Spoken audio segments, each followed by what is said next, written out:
pemilu hari ini, Pak? Secara umum kondisi di wilayah Polda Aceh atau Provinsi Aceh itu aman terkendali. Ya. Jadi semua proses pemungutan suara sekarang sudah berjalan dan rata-rata sudah di atas 50%. Ya. Sedangkan di TPS ini sudah 70%. Mudah-mudahan ini lancar semua. Ya, selanjutnya ada gangguan ini Pak di daerah-daerah yang memang sudah dipetakan oleh Kapolda Aceh. Ada laporan dari Aceh Timur, jadi ada seseorang datang ke TPS, jadi ya nendang-nendang meja lah. Ya karena dengan alasan kenapa yang petugas PPS orangnya itu saja.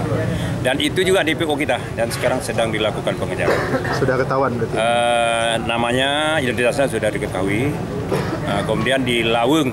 Ya, tadi ada penumbangan pohon yang menutup jalan sehingga terjadi kemacetan sebentar dan sekarang sudah lancar kembali. Dan ada satu benda yang diletakkan di situ yang kita curigai sedang diamankan sekarang. Ya, sementara Pak kasus yang Trumon Pak yang tadi malam ini seperti apa nih Pak? Trumon? Ya, TPS yang dihancurkan nih Pak. Saya belum terima laporan sampai saat ini. Belum. Oke, artinya ya. Secara keseluruhan aman. Ya. Oke, baik. Terima kasih.